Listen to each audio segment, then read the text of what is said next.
The collective had ruled the Orion Spiral for 12,000 years. They had found over 900 different species across the stars.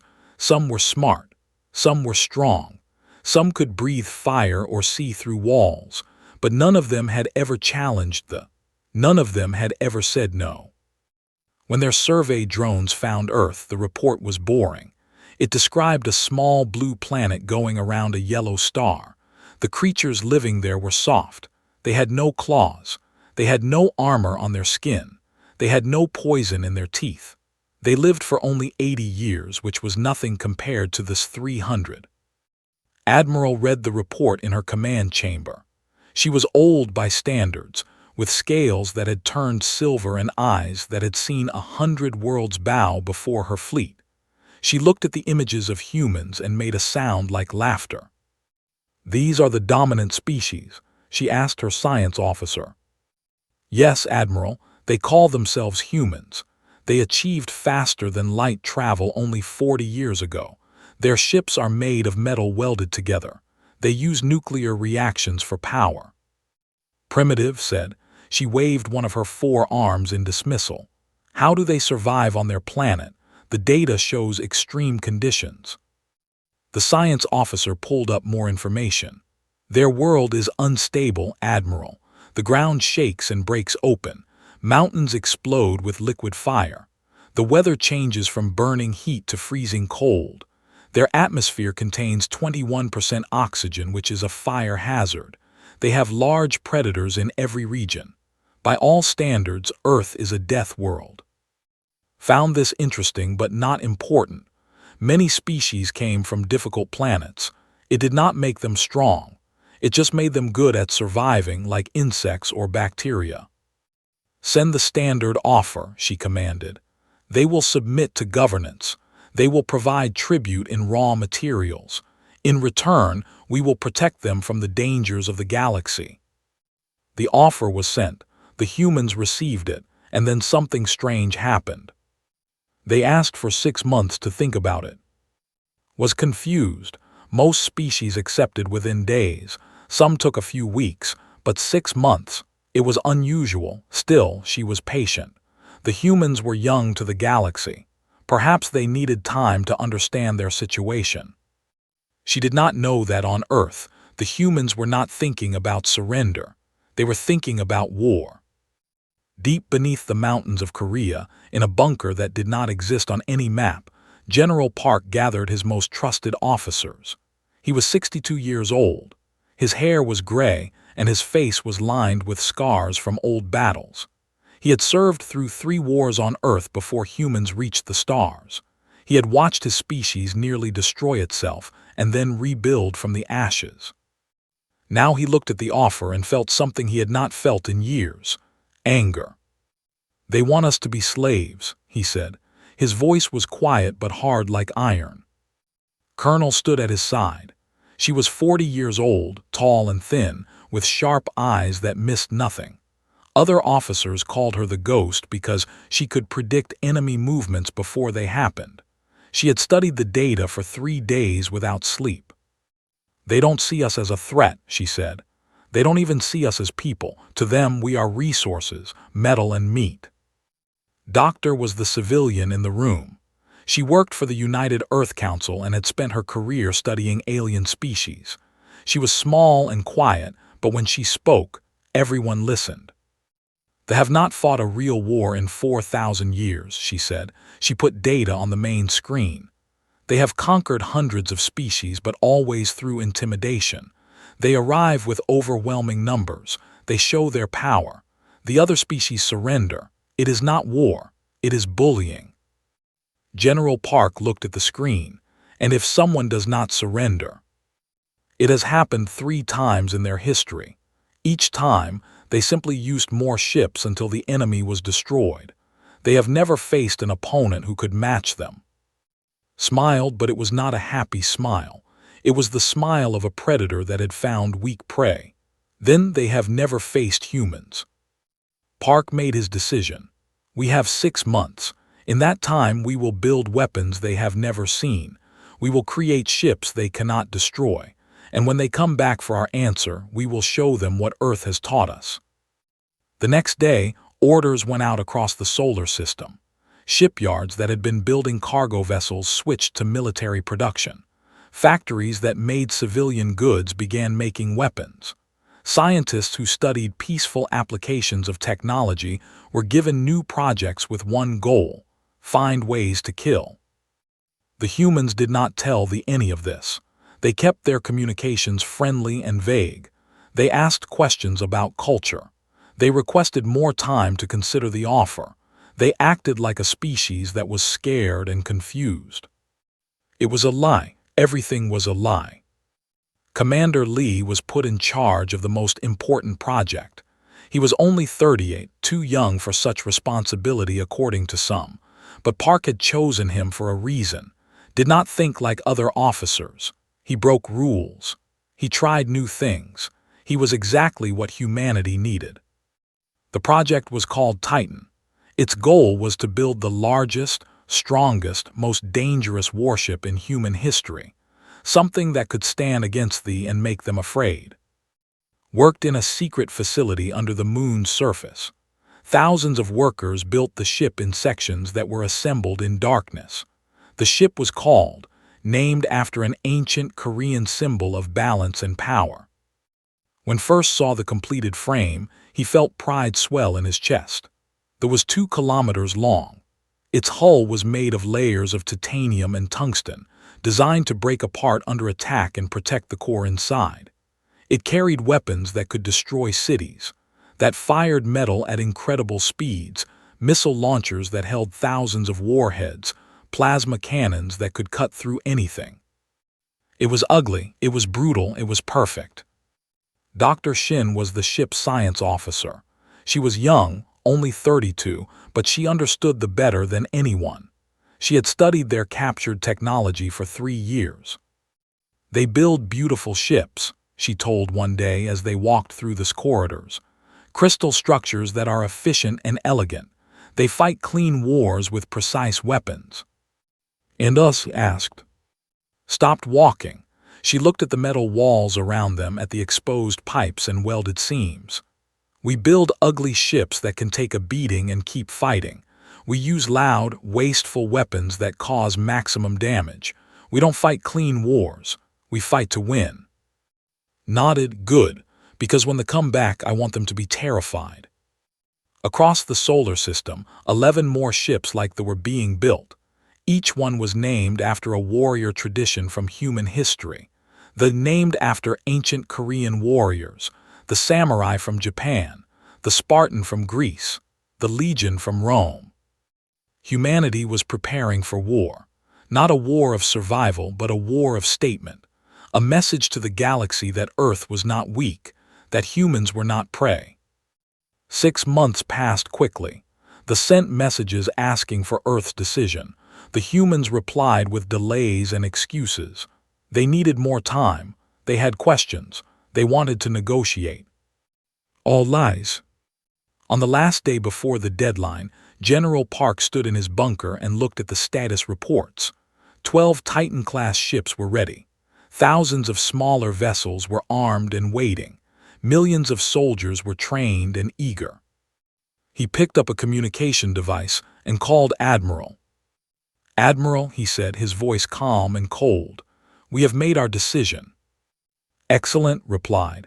I will send ships to receive your surrender documents. Park smiled. That will not be necessary. We are not surrendering. We are declining your offer, and if you want Earth, you will have to take it from us. He ended the call before she could respond. The war was about to begin. Admiral did not understand what had happened. She played the recording of her conversation with General Park again and again. The human had refused. He had actually refused. In 12,000 years of expansion, no species had ever done this after seeing the power of the collective. She called her advisors to the command chamber. Explain this to me, she demanded. Her tactical officer, a younger named, studied the data from Earth. They have been busy, Admiral. Our observers report unusual activity in their system. Shipyards working at full capacity. mining operations increasing tenfold, strange signals between their planets and moons. They are building defenses, said. It is natural. Primitive species often try to protect themselves before they accept the truth. Perhaps, replied, but the scale is concerning. They are using resources at a rate that suggests major military construction. Waved her hand. It does not matter, they are still primitives. Their technology is centuries behind ours. Send a compliance fleet, 300 ships. We will remind them of their place in the galaxy. The order went out. 300 warships gathered at the edge of their space. Each one was a masterpiece of engineering. Their hulls were grown from living crystal that could heal itself. Their weapons fired focused energy beams that could cut through metal like water through sand. Their shields could stop anything the known galaxy could throw at them. Admiral led the fleet herself. She wanted to see the humans bow. She wanted to watch their primitive ships burn. It would be a good lesson for other species who might think about resistance. But while the fleet traveled through hyperspace, the humans were not waiting. They were preparing. Commander Lee stood on the bridge of the and watched his crew run final checks. The ship was ready. All 12 Titan-class vessels were ready, and was ready to show the galaxy what humanity could do. Status report, he called out. Lieutenant, his weapons officer, answered first. She was young but brilliant, one of the best gunnery experts in the fleet. All weapons online, Commander, at full charge, missile tubes loaded, plasma lances standing by. Lieutenant, the navigation officer, spoke next. Formation is set. All ships in position near Jupiter.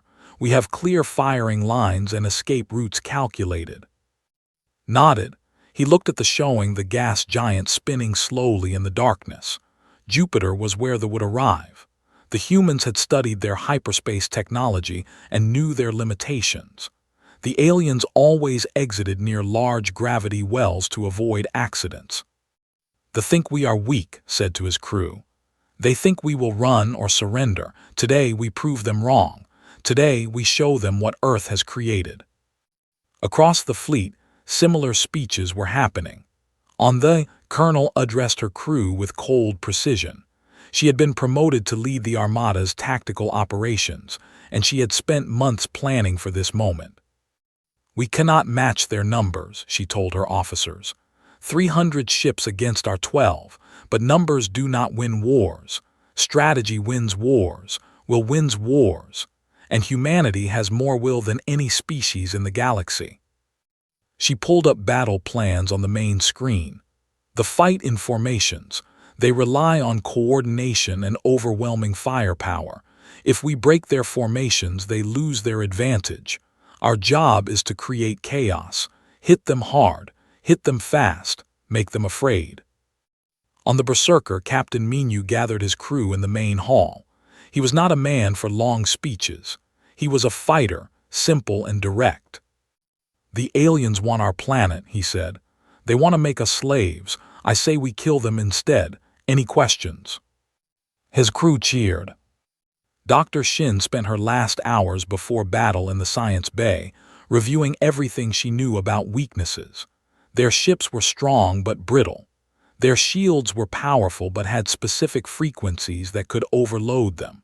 Their crews were disciplined but had never faced real danger. She sent her findings to every ship in the fleet. Every weakness, every vulnerability, every possible advantage. The humans would need all of it. General Park watched the preparations from Earth.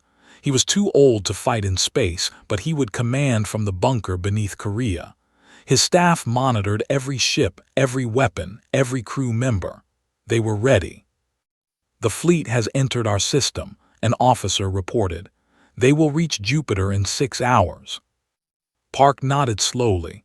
Signal the fleet, begin final preparations, and send a message to Admiral. Let her know we are waiting. The message was simple. It contained coordinates near Jupiter and a single sentence. We are here. Come and take us. Received the message and felt confusion turn to anger. The humans were not hiding. They were not running. They were waiting for her fleet like they actually believed they could win. "Arrogant creatures," she muttered, "they will learn." Her fleet exited hyperspace near Jupiter, exactly where the humans expected. The transition was smooth, hundreds of crystal ships appearing in perfect formation like a field of deadly flowers. Looked at her sensors and saw what awaited them. 12 ships, just 12. They were huge, bigger than she expected, but still only 12 against her 300. And then she looked closer. The human ships were not like anything in her database. They were massive blocks of metal covered in weapons. No elegance, no beauty, just raw, brutal power. They hung in space like predators waiting to strike, their hulls dark and threatening. "What are those?" asked. Before anyone could answer, a transmission filled every screen in the fleet. A human face appeared, older with gray hair and calm eyes, General Park. "Admiral," he said, "the United Earth Council has reviewed your terms. We decline." His mandibles clicked in disbelief. "You decline? You face 300 warships with 12. Your defiance is foolish." "Perhaps," Park replied. "Or perhaps we know something you don't. This is your last chance, Admiral. Take your fleet and leave. Tell your masters that Earth is not worth the cost, because if you advance, we will show you what a species can do." Cut the transmission. Destroy them, destroy all of them. The fleet surged forward. Crystal ships accelerated toward the human position, their weapons charging with deadly energy. They expected the humans to run or scatter. They expected fear. The humans did not move. "Hold formation," commanded across the fleet. "Let them come to us. Wait for my signal." The distance closed. 100,000 kilometers, 50,000, 20,000. They began firing their energy beams, beautiful streaks of light that crossed the darkness of space. The beams hit the first, watched as the outer hull layer exploded into fragments, exactly as designed. The ablative armor did its job, sacrificing itself to protect the ship underneath. The shuddered but held. "Damage report called." "Outer layer 3 sacrificed," replied. "Core systems untouched, all weapons still online." Smiled, "Then let's show them how humans fight. All ships open fire." The response was thunder. Launched metal slugs at speeds that made them glow with heat. Missiles erupted from launchers in waves of thousands. Plasma lances swept across space in burning arcs. The human fleet unleashed everything they had in one devastating moment. The first ships never knew what hit them. Their shields, designed to stop energy weapons, could not handle solid projectiles moving at those speeds. Slugs punched through crystal hulls like fists through glass. Missiles detonated against their sides and tore them apart. Plasma cut through their elegant structures and left melting ruins. In the first minute of battle, 20 ships died. Admiral stared at her screens in horror. How is this possible? The humans were already moving. Their ugly ships charged forward into the formation, still firing, still absorbing damage, still fighting. They were not defending. They were attacking. Colonel's voice cut through the fleet communication. "Execute pattern Omega-7. Break their lines. Show no mercy." The Battle of Jupiter had begun, and they were about to learn why Earth was called a. The space around Jupiter became a hell of fire and death. Weapons flashed in the darkness. Ships exploded into clouds of metal and crystal. Bodies floated in the void, both human and victims of a battle that neither side had expected to be so brutal. Admiral watched her perfect formation fall apart. The human ships had driven straight into the center of her fleet, splitting it into smaller groups that could not coordinate. Her commanders were sending confused messages, asking for orders, reporting damage that should not be possible. "Their weapons are primitive," said, his voice shaking.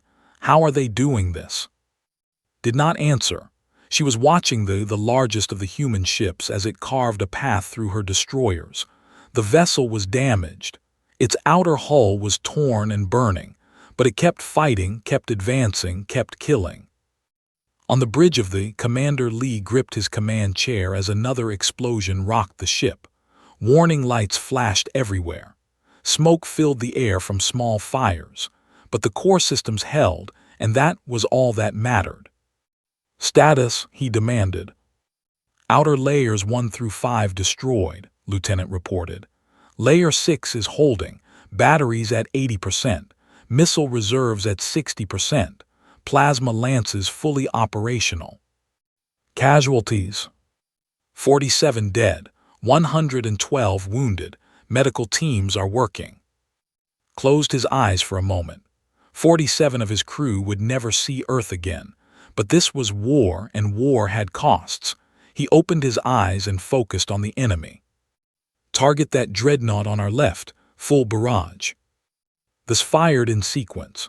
12 shots, each one a solid metal slug moving so fast it became plasma on impact. The dreadnought tried to dodge, but the slugs were too fast. They punched through its crystal shields and into its hull. The ship broke in half, its reactor exploding in a flash of blue light. Across the battlefield, the other human ships were causing similar damage. The commanded by Colonel had positioned itself at the heart of the formation. It was taking heavy fire from all directions, but had planned for this. "Rotate the ship," she ordered. "Present fresh armor layers, keep firing."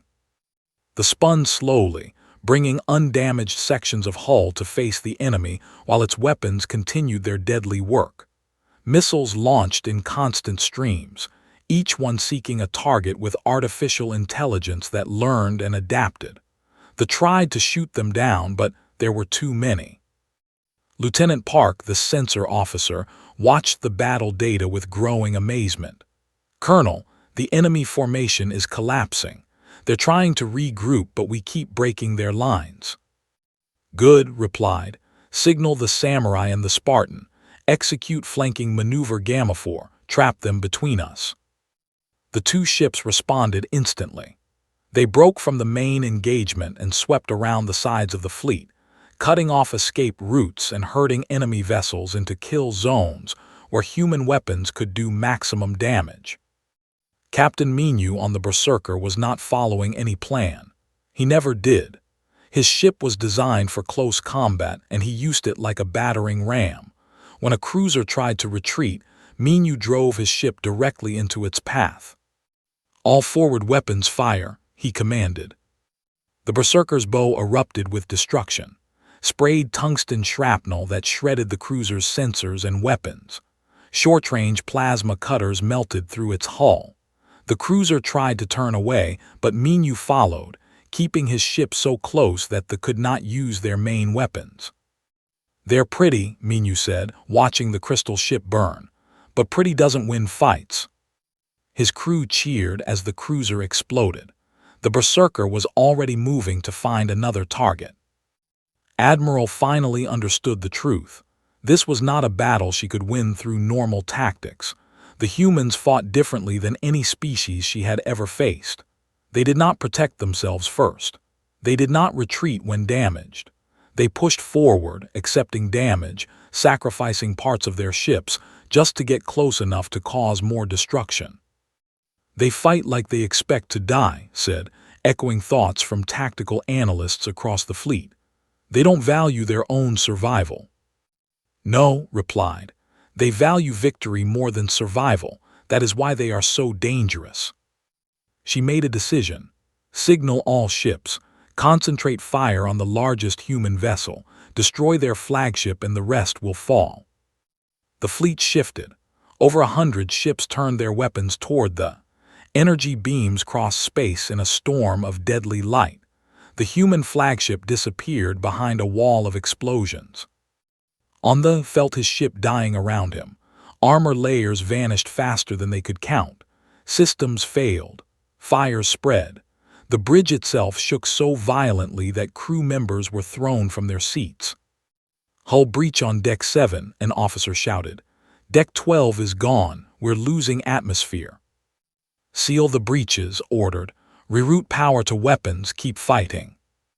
Lieutenant looked at his commander. "Sir, we can't survive much longer. We need to retreat." No, his voice was iron. We don't retreat. We're the flagship. If we run, the fleet loses hope. We stay and fight until we can't fight anymore. He opened a channel to the fleet. All ships, we're taking heavy fire, but we're still here. Don't worry about us. Keep executing the battle plan. Make these aliens regret ever coming to our system. Colonel heard the message and felt her heart tighten. There was dying. She could see it on her sensors, the ship breaking apart piece by piece under concentrated fire, but was right. They could not retreat. Not now. All ships, new orders, she announced. Converge on this position. Break the enemy concentration. Give our flagship room to breathe. The human fleet responded. Ships that were engaged in their own battles broke off and drove toward They formed a protective circle around the damaged flagship, taking fire that would have destroyed it. The Legion was the first to fall. Commander O had positioned her ship directly between thee and the largest group of attackers. Her shields failed first, then her hull, then her reactor. The explosion was bright enough to blind sensors for 100 kilometers. Legion is gone, an officer on the reported voice hollow. Did not pause. Then we fight harder, honor their sacrifice. The Spartan went next. Its commander, Captain, realized his ship was too damaged to survive. Instead of retreating, he ordered full speed toward the nearest dreadnought. The two ships collided in a flash of light that destroyed both. General Park watched from Earth as 2 of his 12 ships died. His hands gripped the table so hard his knuckles turned white. But he did not call for retreat. He had warned his commanders before the battle that some of them would not return. That was the price of freedom. Status of he asked quietly. Barely functional, sir, but still fighting. And the fleet? 107 ships destroyed, many more damaged. Their formation is completely broken. Park allowed himself a small smile. Then we're winning. The battle entered its 7th hour. Both sides were exhausted. Both sides had suffered terrible losses. But the humans had one advantage that did not. They were used to suffering. Their ancestors had survived ice ages, plagues, wars that killed millions. They had evolved on a planet that tried to kill them every day. Pain was familiar. Loss was expected. They kept fighting because giving up was not in their nature. Admiral looked at the battle data and felt something she had never felt in her long life. Fear. Real fear. The kind that made her want to run and never stop running. She gave an order she had never given before. All ships retreat. Get out of this system now. The fleet tried to disengage, but Colonel had planned for this too. Pursuit formation, she ordered. No survivors. We cannot let them warn others about what they faced here. The human ships, battered and bleeding, pushed their engines beyond safe limits. They chased the retreating with the hunger of predators who had tasted blood. One by one, the fleeing crystal ships were caught and destroyed. Admiral's command ship was the last to die. She watched the human vessel approach on her screen, its ugly metal hull covered in scars from the battle. She had time for one final transmission to the before a slug ended her existence. Avoid the humans, she sent. They are not primitives, they are monsters. The Battle of Jupiter was over. 6 human ships remained, all damaged, all exhausted. But they had won. 300 warships reduced to floating debris. And somewhere in the galaxy, the message was already spreading. Earth was and its children were coming. The news reached like a disease. First came confusion, then denial, then terror. 300 ships destroyed, Admiral dead, a compliance fleet annihilated by a species they had dismissed as primitive. High Commander, leader of all military forces, reviewed the battle data in his private chambers.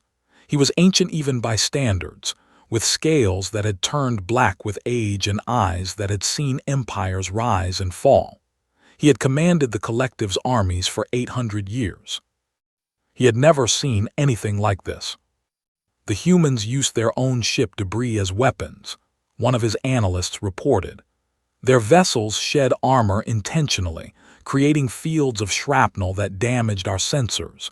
They turned their destruction into a tactical advantage. Their missiles were guided by thinking machines, another added. Each warhead learned during combat. By the end of the battle, they were predicting our movements before we made them. And their crews, a third analyst said, voice trembling. They did not retreat when their ships were dying. They flew damaged vessels into our formations and detonated them. They used themselves as weapons. Closed his eyes. He had studied war for centuries. He understood strategy and tactics better than any living. And he understood one terrible truth. The collective had made a fatal mistake. We assumed they were weak because they had no natural weapons, he said slowly. No claws, no armor, no venom, but weakness forced them to create weapons, and they have been creating weapons for their entire existence. He opened a file containing human history. What he found horrified him. Humans had been killing each other since before they had civilization. They invented new ways to cause death with every generation. Arrows, swords, guns, bombs, chemicals, diseases turned into weapons. They had split the atom and used it to destroy cities. They had fought wars that killed tens of millions of their own kind. They are a species of warriors, realized. Every human alive is descended from countless generations of survivors. The weak died, only the killers remained.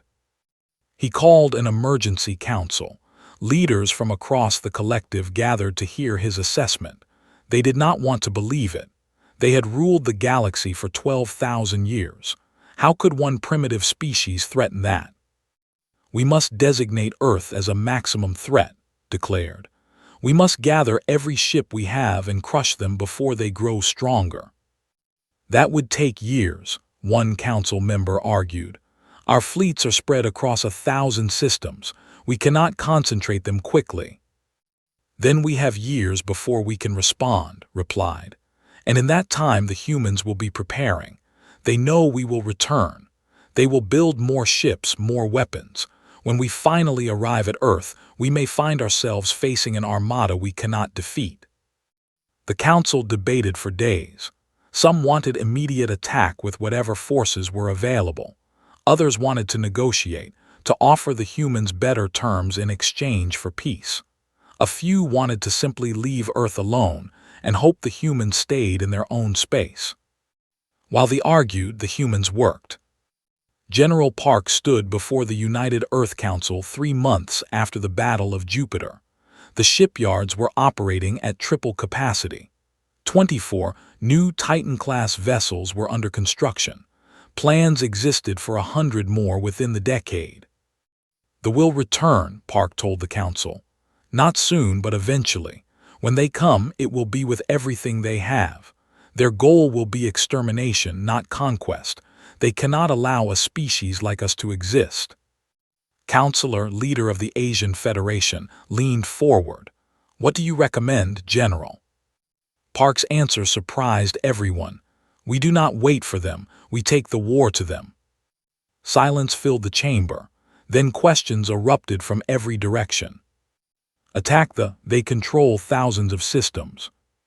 We just survived one battle. How can we invade an empire? This is madness. Park waited for the noise to fade. Then he spoke quietly and everyone listened. They are not prepared for aggressive warfare. They have spent 4,000 years as the strongest power in the galaxy. They have forgotten how to fight against equals, but we have not forgotten. Our entire history is war. We know how to attack, how to invade, how to destroy enemies who outnumber us. He pulled up a map of space. They have weak points, border colonies with minimal defenses, supply lines that stretch across empty space, shipyards that produce their fleets. We hit these targets. We force them to spread their forces thin. We make them afraid to leave there undefended. Colonel, now promoted to Admiral, added her voice. Psychological warfare is as important as physical attacks. They have never experienced terrorism, guerrilla tactics, or total war. We introduce these concepts. We make them paranoid. We make them see humans in every shadow." The council debated for weeks. In the end, they approved the plan. Humanity would not wait for death to come to them. They would bring death to their enemies. The first strike came 6 months later. A small fleet of fast attack ships, led by Captain Minu on a rebuilt Berserker, entered space through an unguarded route. They found a mining colony that supplied crystal for ship construction. The attack lasted 40 minutes. Human ships appeared, destroyed every defensive installation, wrecked every mining facility, and disappeared before reinforcements could arrive. They left behind a message carved into the largest asteroid: "Earth remembers." They were shocked. No species had ever attacked their territory. It was supposed to be impossible. It was supposed to be unthinkable. More attacks followed. Human ships struck supply convoys. They raided shipyards. They appeared at random times in random places, caused destruction, and vanished. The sent fleets to hunt them, but the humans were too fast, too unpredictable. Commander Lee led the largest raid. His new flagship, the II, broke through defenses around a major military station. The battle was brief but bloody. Human ships suffered heavy damage, but the station was destroyed along with 30 vessels that were undergoing repairs. Dr. Shin studied the captured technology from every raid. Human weapons grew more sophisticated. Human ships became faster and stronger. Human tactics evolved based on everything they learned. "We're not just fighting them," she reported to General Park. "We're learning from them. Every battle makes us more dangerous." On Earth, the population followed the war with a mixture of fear and pride. News broadcasts showed human victories and human losses. Memorials were built for the fallen. Factories worked day and night to produce the weapons that would protect humanity's future. Young people enlisted in numbers never seen before. They wanted to be part of the species that had challenged the galaxy and won. They trained in academies that taught the combined military wisdom of 10,000 years of human conflict. Lieutenant, who had served on the original, now commanded her own ship, the Thunderbolt. She led a squadron of fast attack vessels that specialized in disrupting enemy communications. "My grandfather fought in the last Earth War," she told her crew before a mission. "My mother served in the Colonial Rebellion, and now I fight aliens who thought we would bow to them. We carry the spirit of every human who ever picked up a weapon to defend their home. We will not fail them." Admiral coordinated the overall campaign from the command ship unification, the largest vessel humanity had ever built. She tracked enemy movements across 100 light-years and directed strikes that kept the off balance. "They're learning," she told General Park during a strategy session. "They're adapting to our tactics, but they're adapting slowly. We change faster than they do." "That is our advantage," Park replied. "Humans evolve through struggle. Every challenge makes us stronger. They have had no challenges for too long. They have become slow and soft." The war continued for 3 years. Human ships pushed deeper into space.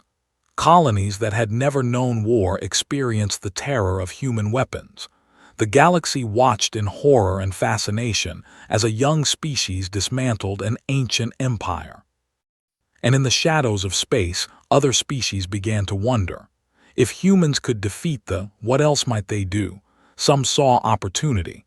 Others saw a threat worse than the collective had ever been. But one thing was certain: the age of dominance was ending. The age of humanity was beginning. The final battle came 7 years after Jupiter. Human fleets had pushed to the heart of space. There, a beautiful planet of crystal cities and ancient temples lay exposed. High Commander had gathered every ship the collective could spare, nearly 800 vessels forming a last desperate defense. Admiral commanded the human invasion fleet from the bridge of the unification. 200 Titan-class ships and 1,000 smaller vessels followed her orders. It was the largest military force humanity had ever assembled. She looked at the enemy fleet on her screens and felt something unexpected. Not excitement, not fear. Sadness. They were a proud people. They had built an empire that lasted 12,000 years. Now they faced extinction because they had made one mistake. They had underestimated humanity. "Open a channel to the command ship," she ordered. High Commander appeared on screen. He looked old and tired, his black scales dull and his eyes heavy with defeat. He knew what was coming. "Admiral," he said, "I have studied your species. I understand now what we failed to see. You are not weak despite your soft bodies and short lives. You are strong because of them. Every generation of humans faces death. Every human knows their time is limited. So you fight as if nothing matters except winning." Nodded slowly. "We had no choice. Our world tried to kill us from the day we first walked upright. We survived by being better killers than anything that hunted us." "I offer you surrender," said. "Full unconditional surrender. The collective will submit to human governance. We ask only that you spare our civilians." Was silent for a long moment. Behind her, officers waited for orders. Some wanted revenge for fallen friends. Some wanted to wipe out the species that had threatened Earth, but remembered something General Park had told her years ago. True strength is not destroying your enemies. It is making them understand why fighting you was never possible. "Your surrender is accepted," she replied. "Your military forces will stand down. Your leaders will face judgment for the war they started, but your civilians will be protected. Humanity does not murder the defenseless." The fleet powered down their weapons. Ships that had prepared to die in glorious battle instead floated silently in the void.